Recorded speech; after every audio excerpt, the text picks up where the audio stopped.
to the Nerdiverse. Go ahead, sit and listen to the masters, the old heads, talk about what you love the most.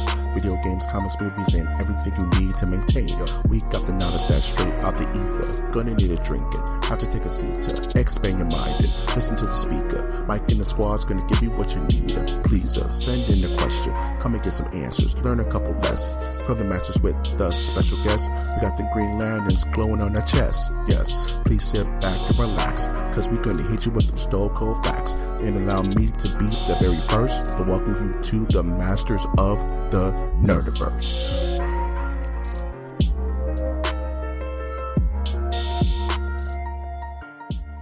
Welcome to the Masters of the Nerdiverse podcast, where we always have such sights to show you.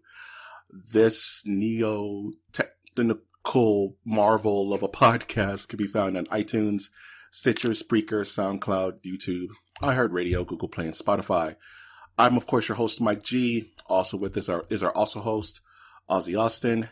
And we have quite the show for you today. My God, yes, we do. We have quite the event. I just want to see just chariots, just golden chariots with like 17 horses on one chariot. I don't know how that will work logistically. It's like a really bad Santa Claus reindeer analogy right there. Can you imagine reindeers just powered by mastiffs? That would be awesome. Anywho, I digress. Today we're speaking with the head of digital, Daniel, as well as with Luis, the head of senior marketing, this senior marketing manager with Arrow Video. Hello. Hey, how's it going? Hey guys, thanks so much for being here. This is really exciting today. Yes, this is extremely exciting. I cloned myself to put some of my excitement to that clone so that they can freak out in the corner and I can try to make some semblance of professionalism. You just like put all your hype into one part of your body. Then yes. I'm completely still, but my pinky toe is just going nuts right now. It's just that's great. That's the kind of excitement we like to generate. Absolutely. So, Danny, if you could just tell us a little bit about yourself. Sure. So I've been at Arrow now for over 4 years, and so I look after what is loosely termed digital. I mean it's unfortunately where the industry kind of calls it now. So which covers just about anything that isn't what things were like 15 years ago is probably the best way of looking at it. So, we look after, the kind of the licensing business within video on demand. So that's kind of obviously licensing our titles out to people like Shudder and to, Criterion, places like that. But then really kind of the key role of what I look after is the Arrow service, which, we launched properly in the US kind of early October. And that's really, pretty much I kind of head up all of that. Lou is a big part of that as well. Julie in our team is a big part of that as well. So we're kind of the part of the business now that looks after that whole thing. And it's a lot of fun. I mean, I've been doing this for about 12 years. I used to work at companies like Disney and a company called ITV in the UK. So I've kind of seen a lot of this industry change, over the last kind of 12 years, particularly as you could imagine where we are right now. And, it's quite fascinating to kind of finally have something like this because it's the kind of thing that, I've talked about a lot in my career that, I'd kind of, this is kind of the kind of thing that I think the industry needs in how we do things. It's kind of like people have kind of gone, oh, okay, then do it. And you're like, yeah, let's, yeah, sure. So I mean, with regards to Arrow, I mean, it's like they're a company that, is particularly in the UK, and obviously even more so now in the US over the last kind of, 10 years, that I've always known about. In the UK, the business is a lot more diverse, or used to be a lot more diverse than it is in the US. We used to look after a lot of TV series, lots of kind of, different kinds of films, of all different different types. So I'd always kind of been aware of the company, but to be honest, kind of walking in, and joining them, from, obviously working at such big companies and coming to something as small as this, it's quite the transition, that Arrow does things, very differently. And I think that's just kind of the natural growth of that company. And, all the great work that, someone like Lou's done, in the couple of years prior to me joining that, just made the business into something really, really different and really cool to kind of come into and hoping that, maybe the part of the thing I look after with, all the digital stuff could potentially help things. Absolutely. And we live in a digital market now, and kind of to see the transition over time from, because I'm not old enough to have remembered the Betamax but I did have a VCR. So you kind of to jump from VCR to CD to now digital. It's interesting to see the world kind of adjust to that and how quickly it can adjust to that. And it's extremely promising and amazing to see Arrow follow that, head that trend. Yeah, like I remember back in the day, I used to have VHS tapes. I mean, that kind of feels like outdated, ancient technology at this point.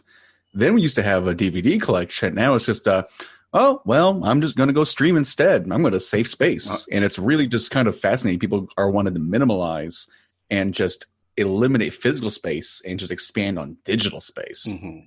Absolutely. And I think it's, to be honest, it's what's been so fascinating. And, you see the key core part of what the Arrow Video kind of label does and the rest of the company that, as a company, we operate, still very much in that kind of physical product space as well. Mm-hmm. Do you know what I mean? Absolutely. And I think that to us is I think a really key part, a key message of what we do is it's just about, choice. It's about, if you really want to have kind of the Arrow experience, which is a bunch of people that know an absolute ton about these films, these directors, these genres, but also most importantly, how to release these films, like how to find these films a home in the best way they possibly can.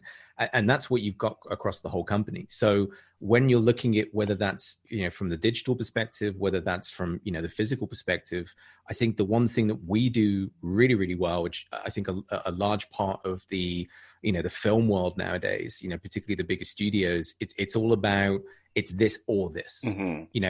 It's don't watch it that way anymore, watch it this way because we've invested in this thing, and I'll no longer do that, just subscribe to this, and I'll no longer and that to and I know this from my history in this business is that has been without doubt one of the most confusing experiences to the general customer, in the general audience in regards to understanding what this technology can do.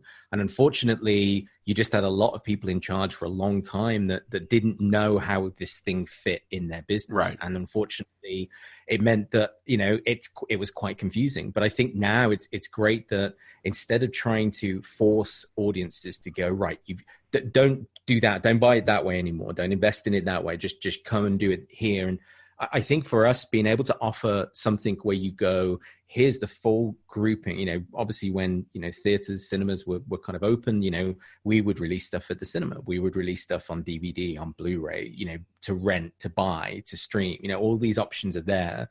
And that's the way to do things, is to give people the full range where you can on these great films that we release. Absolutely.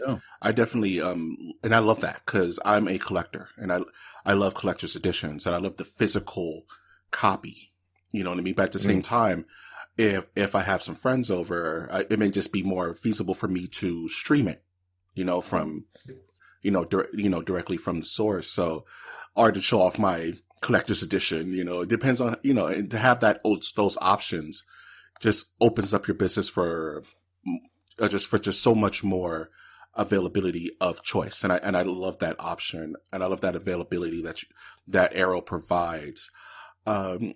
Luis, how about you tell us a little bit more about yourself and your history with Arrow? Yep. So I've been with Arrow quite a long time. I'm one of the kind of longest standing employees apart from a few others there. So I've been with the company for just over 8 years, which you reminded me of on our initial chats, which is really exciting. So I joined at a kind of assistant level. I was a sales and marketing assistant. So I was kind of just helping out when the office was probably about 5 people. We were very, very small. And then over the years, we've kind of expanded to a team of kind of 30, 35. We are now releasing films in the US and Canada. So there's been a lot of kind of growth and a lot of development for our company and for the people that work there. So yeah, I started off as an assistant. I've slowly worked up to being senior marketing manager. And I think it's just a really fun and fascinating place to work because it's always different. There's always new things to do. And because we're such a close-knit team and we all work collaboratively, it just means that everyone kind of gets to share their opinions. They get to kind of, if they don't think something's quite right, people are willing to kind of listen and speak up. And I think the way that we work together as a team is the reason that I've stayed there so long. And also because I'm a shameless collector like yourself, and I love physical media. My kind of introduction to Arrow was seeing the Blue Box Dawn of the Dead release in my local HMV, and from then I was literally hooked. And then I was really lucky to stumble across a job opening there, applied for it and managed to get the job, and it's been great ever since. That is, you really just kind of stumbled upon the best possible relation. Yeah, pretty much. And especially when I was a student at the time, so I didn't really have much of a disposable income. So buying the Blu-ray set at that time, it was like I could go out and I could like eat nice meals, or I'm going to buy the Blu-ray. So it was really kind of nice to have that and to kind of be able to spend time pouring through it and just eating kind of noodles for a week. You chose wisely, I would say. If I was to quote the knight from Indiana Jones, you chose wisely. I think so. Absolutely. In regards to I'll go over my first experience with Arrow, and you do as well, Austin. But my first experience with Arrow was a birthday gift from a friend, and they know I was really into Hellraiser. Hellraiser is probably my top 3, if not my favorite horror film of all time. And I received the Scarlet Box for my birthday. That's a good one, right? Oh my great. goodness. I received it, and it was literally like opening the Holy Grail. I was just like, it's everything. Yeah. It's literally everything. And it's all, up-resed, and it just looked beautiful. And that was kind of like, okay, I need more. It's kind of like, feed me more.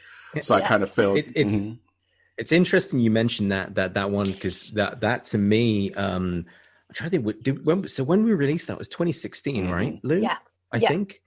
And I think this had just come out, so this was just before I started at the company, and so this was like the example of like, oh, this is what we do. Do you know what I mean? Yes. So I kind of came in going, oh man, like just the best impression you could get from where I'd come from, very corporate world where things are just lots of family fun. Do you know what I mean? And you walk in and it's like this badass, most incredible looking Hellraiser Scarlet box set that you're just like, oh man, this looks good. Yeah. So it's interesting. It's the same kind of experience around about the same time. Just, it's cool. Yeah. And you couldn't tear me away from it.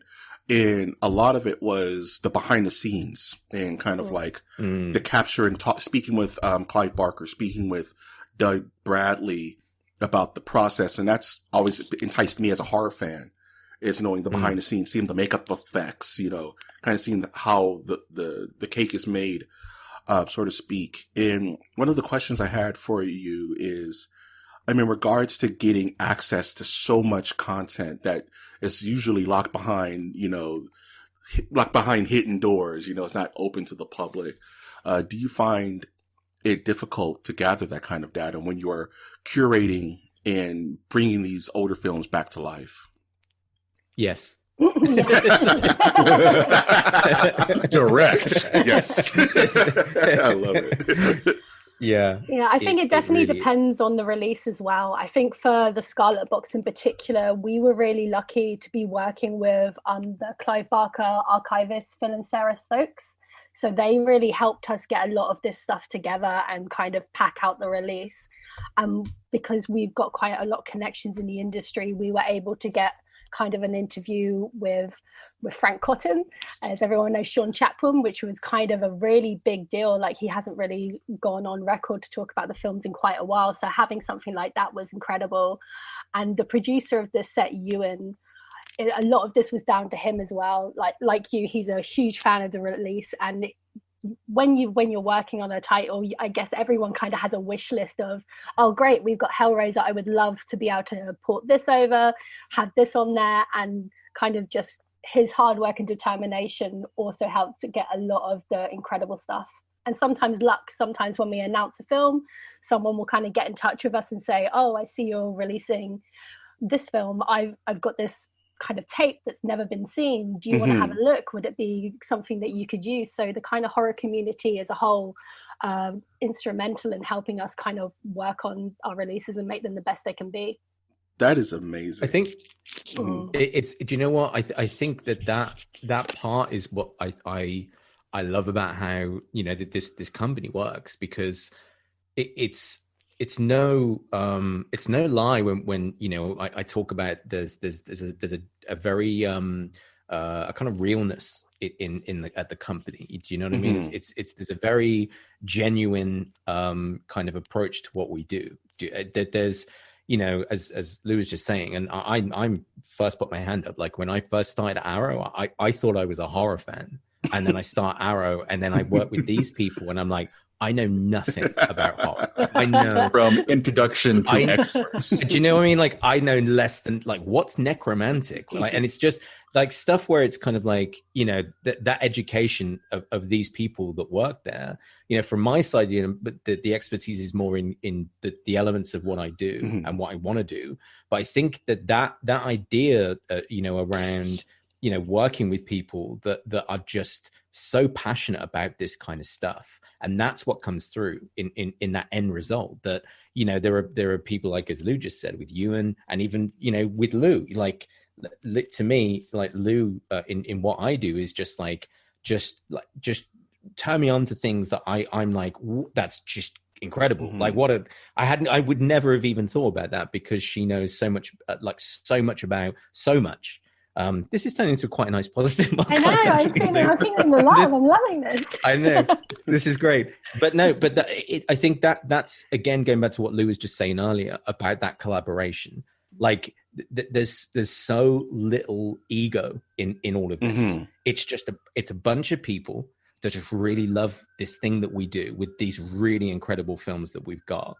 And it's been able to kind of bring so much of this stuff to light that, you know, yeah, do you know what? It's not a Disney movie. It's not like a big action film that's good. But you know what it is? It's something that's really cool and really different, and something that we think people should see presented in this way. And I think when you get to a point when you're looking for, you know, that additional content that goes with it, that's the, you know, like some people, like people's ideas around those kind of things is just crazy. Like stuff that just comes up, and particularly from Ewan, actually, in these products is, you know, he just comes up with stuff and you're like, oh my God, that's good.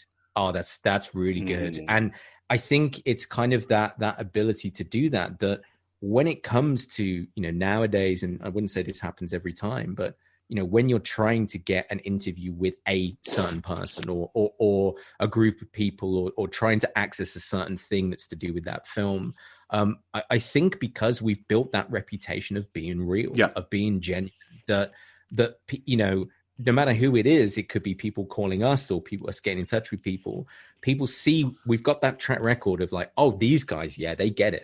They're going to take my film and they're going to just do some cool stuff with it. So, you know, and I think that combination of having that reputation just helps across the board. So it's you know, I think we've both making it sound like it's really easy, but it's really, really hard. I can only imagine.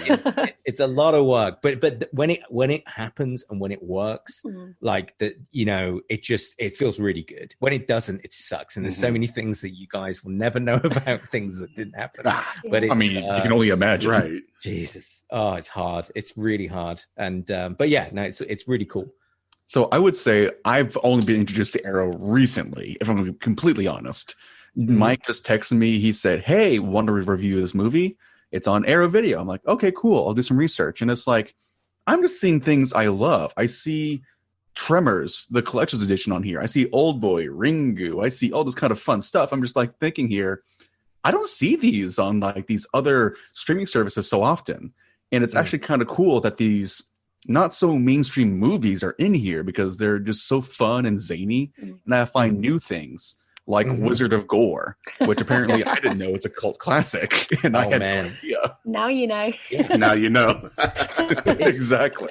It's that just education, right? It's that's that thing. Like I knew nothing about those films when I first started at the company. Like, and again, that feast, the H.G. Lewis feast set, that was released I think around, probably about the time I started actually. So, and that was like, I mean, that was one of our craziest releases, right, Lou? I mean, that was insane. Again, that was another Ewan title. And when he was kind of explaining what he wanted to do, he's like, I want to put it in a cereal box. It's gonna look like cereal. And everyone was just like, what? What? Like, what are you talking about? And we're gonna scare these kids. Yeah, and it just came together so amazingly. And I think that's one of the key things is we're given the space to, if you want to put it in a cereal box, like go for it. If it works, great. If you want to put it in a massive box that weighs more than a small child, sure. Like if you think people are going to buy it, and it's really fun. And I think that's what really helps us kind of keep the excitement going, because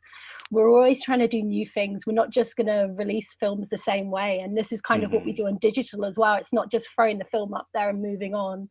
We're putting extras on there, we're adding new artwork, we're just trying to like kind of spice it up and do something fun and celebrate these films, really. So it's I think I'd add to that with you know, the point of what Arrow and what we're doing now, and you know, we've been doing you know, what we in the industry call SVOD, which you know is a terrible name, but it gets used in vernacular every day for us. But it, you know, it's a subscription video on demand service. So that, you know, right now there's multiple ways in how you can watch films, whether you rent them or buy them or subscribe or you watch ads or whatever it might be. And you know, so this we've been a part of this for about 3.5 years now, you know, since we launched in the UK. So we kind of knew a bit about how we do this, but the thing that we wanted to do, and I think where we wanted to get to by the time we launched Arrow in the US, was really getting to a point where, you know, in the Blu-ray world, you know, in that physical media world, we do something very different from everybody else. Like that's our MO. That's the thing that people know us for, and therefore things are different. So when you see the H.G. Lewis Feast against some kind of plastic, you know, Disney Blu-ray release, you know, with the most amount of respect to Disney, of course, but do you know what I mean? Like when you see those two things together. Now, one of them may represent a ginormous film, but the other one looks really, really, really cool and really different, and it's going to make you go, man, that's kind of really cool, and catches my attention and gets me intrigued on what that is. And that was like the kind of question for me, and then ultimately for, you know, other people at the company as well, is okay, how do we do that in this world, this digital world? And what, you know, I think we've done in building that, you know, since, you know, we started working on this service back in kind of April. You know, we had the service live on Apple TV channels, and then, you know, we, you know, saw where things were going and knew we wanted to kind of develop our own thing. And you know, it's a lot of work to do to get to that point. But ultimately, the main aim was we wanted to make something that was really different. It was really different from Shudder, and it was different from Criterion, and it was different from Mubi, and it was different from Netflix, and it was different from all of these different things.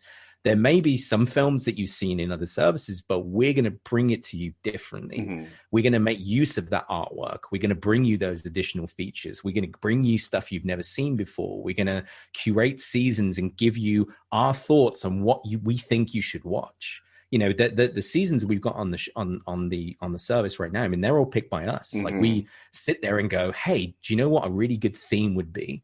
And you pull that together, and it's a fun way of watching films. It's the same thing the way we did it in Blu-ray. So to me, it's like, if you want to find like a service that's at least going to be interesting, do you know what I mean? Right. It's just, it's not like Netflix filled with all of these nameless films, endless content. You know, that's the word they use. It's content.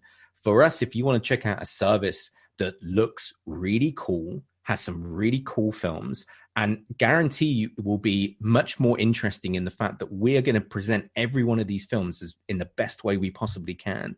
So you're going to sit there and go, wow, I want to check out Children of the Corn, or I want to check out, you know, Jesus Shows You the Way to the Highway, or I'm going to check out Hellraiser, you know, presenting those films just in the same way you look at that Blu-ray and that Disney, you know, kind of Blu-ray.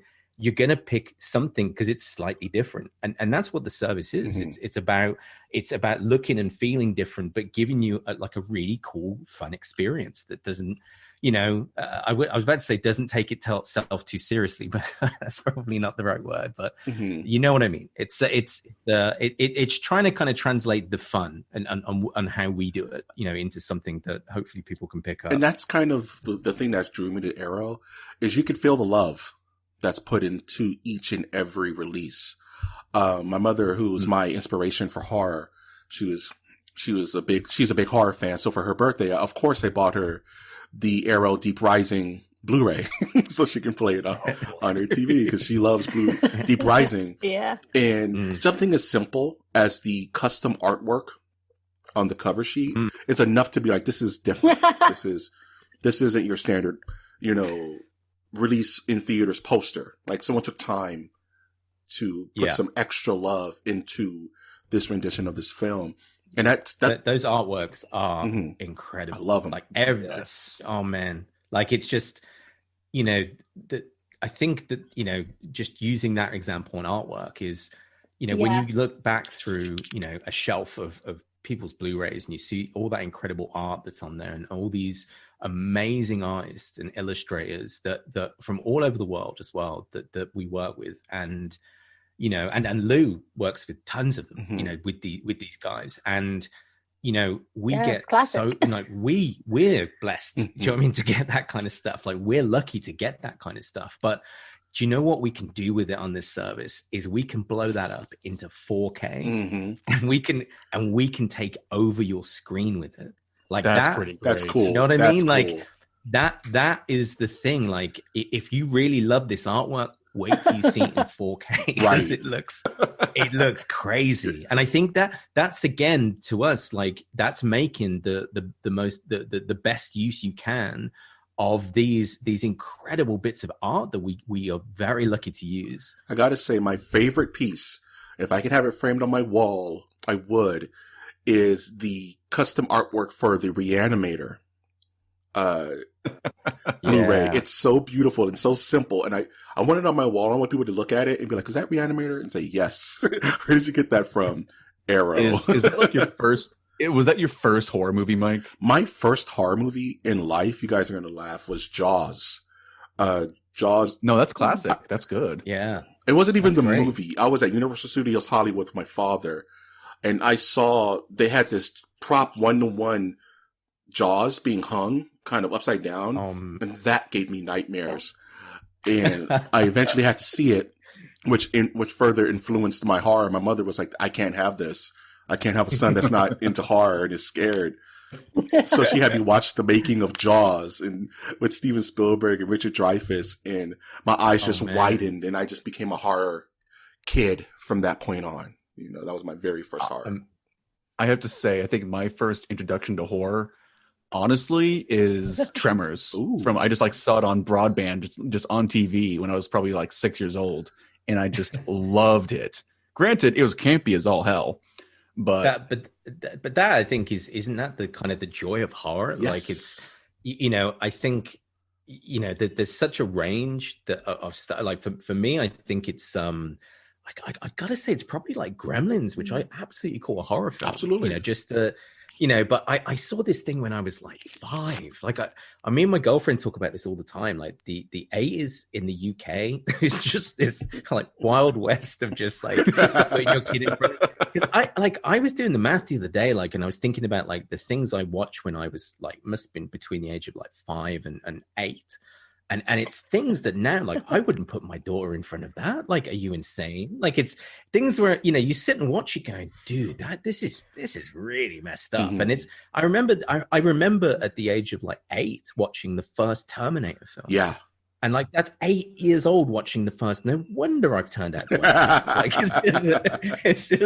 It's those kind of films. But it's I think for me, when I think of something like Gremlins now, and you see that the tropes of that. But the great thing is, it's all done very much in that kind of tongue-in-cheek approach, which I think is what sometimes horror can just cut through really, really well. Absolutely. One of my favorite examples of that is Peter Jackson's Dead Alive, where it's this extremely gory film, but it's also very tongue in cheek, you know, and it's goofy in its slapstick, which cuts the horror a little bit. Cause if you're too young, it's extremely terrifying. But if you're, you know, 15 and up, it's hilarious and, you know, in just goofy mayhem, you know. I mean, I'm going to probably watch Gremlins for Christmas because that's the best Christmas movie. Yeah, it goes in my house. It goes Gremlins, it goes Gremlins, Lethal Weapon, and those are the Christmas movies. Lethal Weapon is a great Christmas movie, right? It's an amazing Christmas movie. I haven't seen that film in a long time, man. That's one for my list for Christmas. That's great. See, and that's actually so how about So how about you, Lou? What was your first horror movie that kind of hooked you in there? This is a hard one because me and my sister basically grew up egging ourselves on to watch scary films, trying to punk each other out to be like, you're afraid. But one of the ones that I really remember, actually, speaking of Peter Jackson, is me and my sister, when we were really young, we used to be really into the Muppets and the Great Muppet Movie. So we went to the video store. My mum saw Meet the Feebles and assumed it was another Muppet movie, and she was so wrong. So we were both kind of scarred by that. So that was definitely one that sticks with me. But yeah, because me and my sister are a similar age, she's a couple of years older, we basically just spent our kind of youth consuming whatever we could get our hands on. Our uncle used to have some really cool VHSs in his room, so whenever we'd go over, we'd be like, can we borrow this? And there'd always be the back and forth of, you're too young, you'll be scared, you can't. But he'd always in the end relent, and we'd be watching From Dusk Till Dawn, American Werewolf in London, all of those, and then kind of giving it back meekly the next time that we saw him, being like, no, we weren't scared. What are you talking about? We're cool. What else have you got? And yeah, I think I'm the biggest baby when I watch horror films. I'm terrible. I the jumpiest person, even at the lamest jump scare that anyone else can see coming. It always gets me. But I guess that's part of the charm for me. I like watching these films and kind of falling into them and just being able to be scared. I think I kind of feel bad for people when they watch horror and they're like, nothing scares me. It's just a shame, because that's part of the charm for me. For me, it's also I have to. My wife is horrible with any kind of scary movie. So we have to kind of curate it so it's kind of fun and campy sometimes. So, just last week was the first time she ever watched Fright Night, the 1980 version, the original. Nice. Yeah. Nice. And granted, that was kind of scary as a little kid, at least the later half was. Yeah. But as an adult, you just kind of look back and go, this is just fun. That's one of the kind of these little subgenres that we've got on Arrow that we do really, really well is that kind of, comedy horror, which, it's a terrible terminology, but do you know what I mean? It's that there's so many of these films in this space that are just really well done, and they can actually continue to be. I think, in that kind of cult film kind of genre that we, if you even want to call it that we look after, that it means we can be so diverse in that space. Because I think that's the thing is, horror to some people is something very serious. Do you know? Right.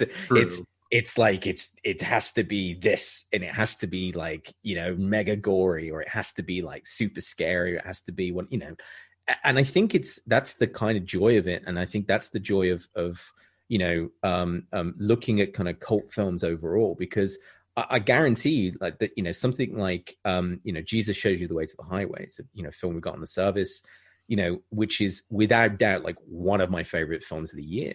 And that film, to me, I know will appeal to a horror film fan. I can't tell you really why, but it's it's in the same kind of wheelhouse as that. And I think that, to me, is what's so fun, that we're not kind of restricting ourselves on bringing stuff in, because again, from as you're probably picking up right now, Lou and I have, very different kind of tastes in films, or films that we've seen and whatever it might be. But that doesn't kind of clash. Yeah. I know that sounds kind of weird, but it's like that across the whole company. You just kind of go, well, that person likes that stuff, so actually they're the expert in that thing.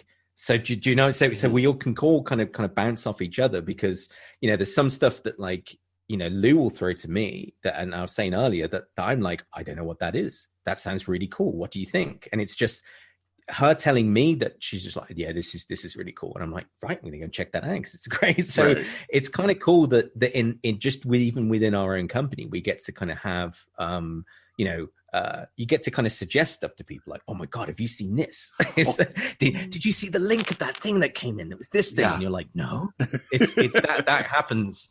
Or probably like in the least professional way. Maybe it's meant to be that you sit seriously, go, yes, no, I see how many dollars this thing can make. And unfortunately, we're just really like, oh my god, look at this film, it's so cool. It's kind of great. And you've actually answered my next question, which was how are films chosen to get the Arrow treatment?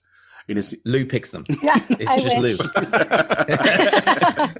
I think I'd be drunk on power if that was the case. I'd be going wild. Absolute power. This podcast is just showing that Lou is the backbone of the company. Yes, this is what I've learned. I'm 100% behind that. It's a weird. Lou, I don't know. I always sometimes when I get this question, it's so hard to answer. Like, how things kind of like there's no real set way, right? I mean, I'm not going. I know. It sounds like there should be a cop out, isn't it? It's like it depends. It feels like I should have like a company line on it, like in front of me, like a boilerplate thing that I can just go, well, Arrow Films thinks blah blah. It's just I can't think that there's one set way. No. Like every deal, like every release, every title is ever so slightly different, and I think that there's no kind of set formula to it, right? I mean, that's that. I think that's the beautiful thing, though, because it will be cases of sometimes someone will go to a film festival and see a film and then report back and be like, this was amazing, let's check it out. Sometimes we'll get filmmakers coming to us direct with a film. We do a lot of deals with studios, so sometimes we'll kind of go through their catalogue, cherry pick what we want, or they'll send us a list of like, we have X amount of titles available, tell us what you want. And it really just depends. And then sometimes it is just people like Ewan just finding a film that he loves and just frantically working for years to kind of untangle the right situation and kind of find out who actually has it, so we can kind of give it a new lease of life, which is cool. And I think the other thing now as well is I think it's now become even more kind of diverse than that now as well, because, as well as having that part of the business where, like someone like a Ewan who, may spend, a really good chunk of time just going through everything for what would be, this kind of great Blu-ray release, that there's also a kind of a different process now with what comes onto the Arrow service, which is kind of, as we're only, it feels like we're only now kind of really starting to understand that split, like how that works. Because in a way, it's, that kind of sits with kind of like Lou and myself and Julie and the team and a couple of other people in giving the guidance a bit more on that. So do you know what I mean? So sometimes these things kind of cross over. Like sometimes we'll take the films if we've got the rights to do so, but other times it's like it's kind of curation ideas. It's coming up with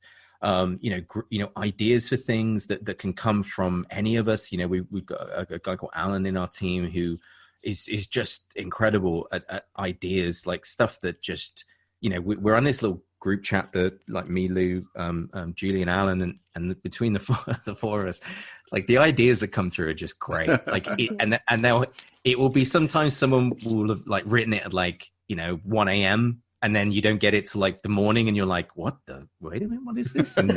But it's just that's the other part now that rather than just individual specific releases, you can start working a bit broader on that. And well, why don't we collect things together? Like, why don't we think of more of a season where we could look at a certain director or a certain genre or a certain subgenre or a certain, cultural issue or social issue or whatever else is going on in the world that you want to pick on. Or, sometimes it's kind of based around another film. We may have another film coming up. You actually, November's a really good kind of jumping on point for something like that. Like, so, we've got a film called the El Duce Tapes, which is a documentary all about, a very shocking individual from the early 90s. He's just, again, a very relevant thing to talk about right now in his approach to kind of shock and entertainment. But that we knew we were bringing that film in November, back in the summer, I think. And so the kind of the spark of that idea, was several things around, the controversial nature of this subject. Mm-hmm. And so that then brings in this idea of, well, we need a really cool season that can build that. And that, for this month on Arrow is this thing called Ban This Sick Filth, Mm-hmm. which is really talking about controversial films. Mm-hmm. And, it's kind of cool now I'm hopefully I'm speaking for Lou, because if not, then we probably need to have a meeting tomorrow morning. But what I'd say is it's really cool to see that stuff live, like to see a season or a film or a series of films like out on that service, Mm-hmm. because it's kind of like, I know I know how that idea came to be. It was a group of people just talking through ideas and talking through like some fun stuff that we could kind of think about. And the end result is that kind of idea curation. So it's a very similar process to what, our producers do around, pulling together amazing stuff for just this, the passion goes into one film. Right. You know what I mean? That it's that die hard kind of like, Blu-ray release that's going to be really cool. Mm-hmm. And I think that kind of mentality, but in a kind of curating series of titles together, becomes something really fun and really interesting. It's the same approach. It's just kind of naturally, diverted that way. So it's a fun thing to have within that digital space. Absolutely. And I just wanted to mention that I think something that was really cool was like your creator collections. Like I was looking at the Edgar Wright collection of films that he's chosen. Was it hard kind of getting that information from these these filmmakers, these I would say influencers in the industry? Lou will attest to this, that that one was actually really easy. That, right, Lou? I mean, that was probably the big surprise for us, is like, we you imagine 1st of October was our launch date for the service. Mm-hmm. So it's like, tons of work going on like throughout kind of the summer and September, and, testing things out and making sure the apps worked and making sure everything made sense and all of that kind of stuff. And in the background was this idea of working with Edgar and going, hey, can we just get him to pick some films and talk about them? And it was just like this idea in the back of my mind, right? I was just like, it's never gonna happen. Right. It's just sat there on like a document where you're going, yeah, we may as well just delete that now. I mean, it looks cool, but but that was really easy, right, Lou? I mean, maybe I'm remembering incorrectly, but no, he was amazing. He was really, really enthusiastic about it. He sent back one list of titles that he picked, and then he wanted to add some more, and it kind of just evolved. And then he obviously wrote us a few kind of capsule reviews that we could tweet out to kind of complement the season. And it was really lovely that he was just so supportive and willing, especially, obviously we've worked with him before and we have a relationship with him, but being there when we're launching this brand new SVOD service that, for all he knew, it could have been terrible, but they were willing to support us. And it was really great. And his reviews of the films that he picked and why were just fantastic. Like, they were amazing, and we're so happy to have worked with him on that. That's super cool. It's super interesting. Yeah, that's super fascinating that he was just like instantly, yes, please do this. It's crazy, right? I mean, it's we kind of have to to I guess pinch ourselves a little bit every so often. I mean, you kind of get down into the the day-to-day of doing this. It's a job, of course it is. And so therefore you sometimes, when you're just plowing through a ton of this to make sure it all works, you occasionally lose the context of what it is you're doing. And it's moments like that. And we've had lots of people in the industry from all walks of life get in touch with us, particularly not just the company around our Blu-rays, which has happened like numerous times with people, but even with this. And it's a shame I can't mention and name drop some of the people breaking their confidence. But we've had some people get in touch, which we found out like the service through kind of like third parties and stuff. We're like, are you insane? Yeah. Like, that person watches like it's kind of crazy to get that, but I think that's the kind of cool thing with someone like Edgar helping out, and we've got more of those coming up, like that. You know, we're in conversations with people a lot of the time, so there'll be more of those kinds of, you know, guest curations, and it's not always going to be, you know, an Edgar Wright as well as much as we'd love to do that. I think it's also about highlighting, you know, people within this cult movie industry, like this horror movie industry, that don't get, you know, enough love, and they don't have to be, you know, big famous directors like Edgar. They can be people that work at other companies. You know, we're working with the American Genre Film Archive and AGFA with having some of their films on our service, you know, in a couple of weeks, and I think it's kind of, they're going to be able to select a load of our films to just talk through and give their point of view on films that they really like as well. And I think that, again, it to us, that was always a key part of this service was, you know, just because it kind of says Arrow, it doesn't mean we can't bring some of these other companies and some of these other people into this world and go, hey, we really love what you do. Right. Can you just take a look at some of these things and just tell us a bit about you and a bit more about the kind of films you like? And that kind of curation is really fun, man. It's like, you know, getting some, you know, as I said, someone like Edgar to be involved and pick, you know, a really and his selection of films was so good as well. Yes. Like it was just like, because you're just thinking, you know, we've got quite a diverse library, and so it's one of those things where, you know, if he just picks like a ton of like, you know, films that like, oh man, I mean that's a good film, but I really wish you'd pick this. But he just picked some really great films, and films that, like, you know, I think even some of his reviews were really interesting to me. Like the fact that like these little kind of tweet reviews he did, and he would talk about, you know, a film maybe I've seen like 1,000 times that I'm like, yeah, it is kind of like that, right? So it's great that he gives it that bit of, you know, that bit of color as well to kind of add to it. Absolutely. And it also gives you an insight into their inspirations, which I think is really interesting. Kind of like, okay, I can see where he's coming from with his choices versus his, you know, his style in directing. It's like, it just gives you a little bit more insight into the curator, which I always think is super fascinating and super cool. It's just like so cool that you have all these seasonal themed curated, I guess you'd say curated content, honestly. But it's just so fascinating. You have all these little fun ideas going back together. I mean, like Shocktober, that was, honestly, I never even thought about that kind of topic or theme in the first place. But you've mentioned all these seasons and ideas laid out in the future. Do you have any special sneak peeks or even just like a little of a bit of a teaser? Because I would love, for instance, like next year during Shark Week, if you could have all of Sharknado up and available.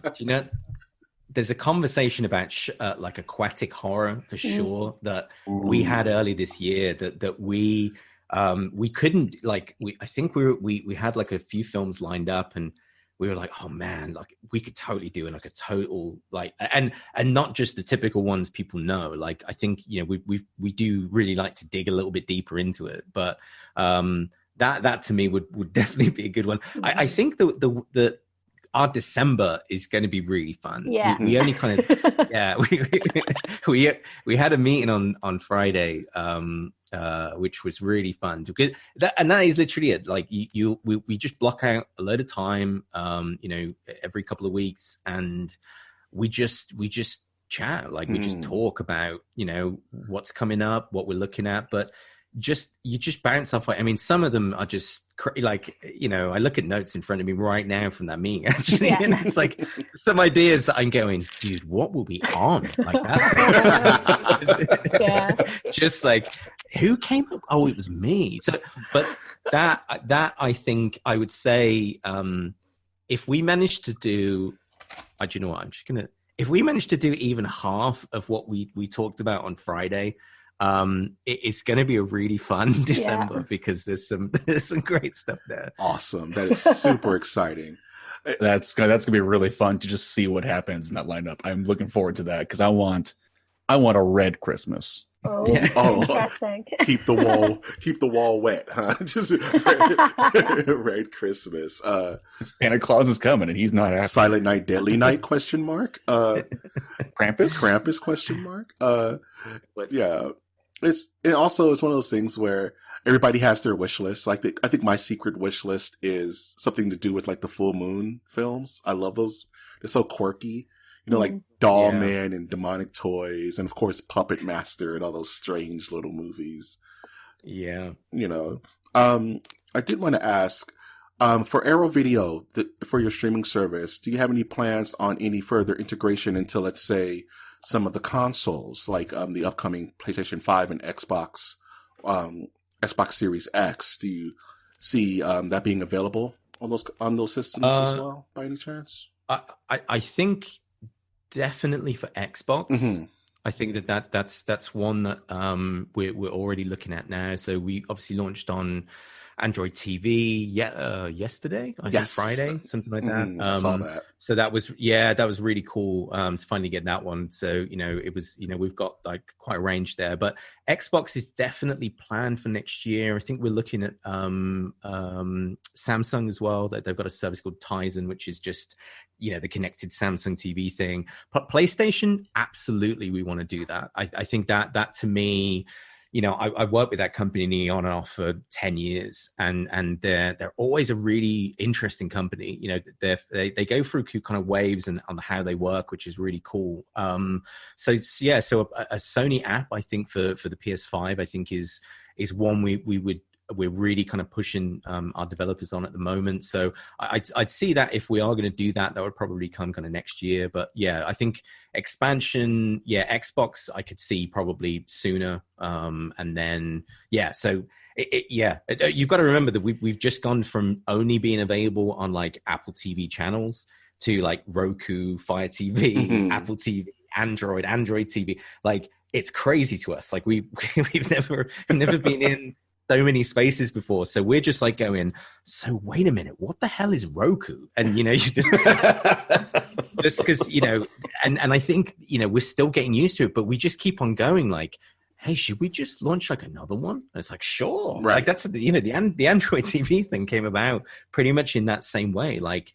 we've got the ability to do it, should we do it? Because we are getting bugged by a lot of people that want it on Android TV. So so it's good to expand out and get to as many people as possible. That's the kind of key aim, right? Absolutely. I mean, whenever it comes to the PlayStation, I'm going to download that pretty quick, I imagine. Yeah. It's going to be great.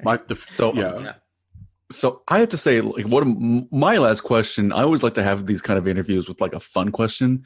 So for me, I cannot watch Child's Play because I have this deep ingrained fear of dolls coming to life and murdering me. So it's really sad. I can never watch a Child's Play movie. So I have to ask, what is everyone's one movie or even just a movie genre you cannot watch? You just have to leave. Oh, I'm just so affected by yours. Oh, that's really cute. I guess, well, now I feel bad. I know what someone's getting for Christmas. Yeah, I was gonna, just so many. No. So many dolls coming to you now. It's like 1,000. I already have my Amazon open. I'm just wish listing 17 different horror dolls. My neighbor had a kid on the trampoline with a Chucky doll, and I was just thinking, I'm going to freak out if that thing comes to my door. Oh my god, that's adorable. I think from my side, mine was going to be adorable. It's terrifying. I guess I'll watch anything. I'm like the biggest like nerd. If you put a film in front of me, even if I'm not enjoying it, I'm gonna watch it to the end. Like I have to. But I guess one of the kind of the subgenres that I'm not making too much of an effort to get kind of more invested in is like fake snuff films, kind of like the guinea pig films. Oof. It just like the mean-spirited nature of them just doesn't really do it for me. So if someone says one's amazing and there's kind of loads of merit and I need to see it, I'll probably watch it, but it's not something that I kind of run towards because I just don't like them. Yeah, that's fair.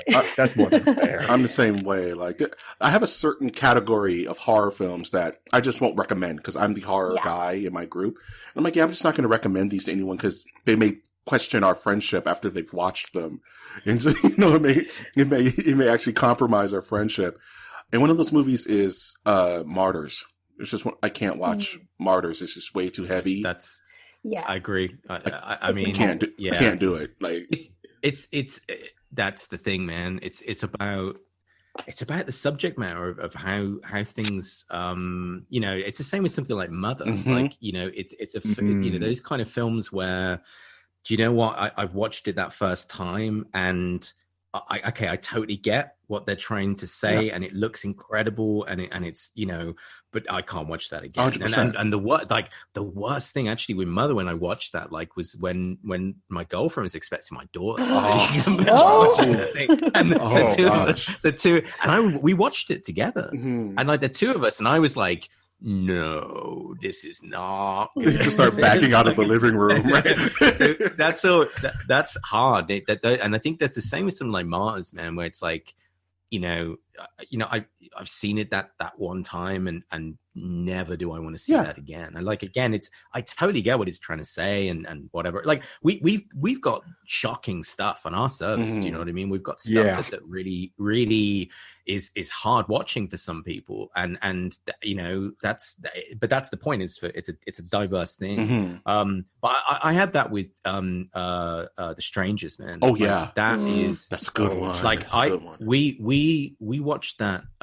Watched it the first time like years ago. I think when it first came out, and it was like, that looks great, and really fun. Oh my god, really scary. And then again, like, me and my girlfriend watched that again like 4 years ago, and I just felt like just awful dread. Like, I was just watching this thing, like, there's I think, Lou, actually you just nailed it, like the when it kind of starts to lack the fun, do you know what I mean? Like, it's just utterly goddamn terrifying. Like, it just shreds your nerves. There's not really much enjoyable, and there's just this thick, horrible feeling inside, and you're just watching it going. And we had to turn it off. Like, we got about halfway in, and I was like, you kind of remember a little bit of where it's going, and I was like, I don't think I can kind of watch this again. So I don't think I'm going to watch that again. It's one of those where it's like, I have an evening free, I'll watch Requiem for a Dream. It's like, no, you don't do that. You don't do that, right? Yeah, that's a good one, actually. It's an incredible film, but oh my god, I was like staring at the it's a one and done. Yeah, it's a one and done, man. It's like, I would recommend Old Boy, the Korean version, to people, but it's like watch it once. It's one of those things where, sometimes I try to kind of figure out, like, what is the more disturbing film? Is it Requiem for a Dream, or was it Noah? Because right, in the context. Noah was hot. That film was more horrendous than Mother and Requiem for a Dream pulled together. Combined, that had some things going on in that I was like, what is happening here? Don't think about it for longer than 2 seconds. You know what I mean? It's like, sometimes it's like, there'll be certain films like that just totally make me go, am I not watching the same film as everyone else is? Have I lost it here? So yeah, it's a tough one. That is awesome. I absolutely have enjoyed speaking with you, Daniel, speaking with you, Luis. This has been amazing. It's been absolutely amazing.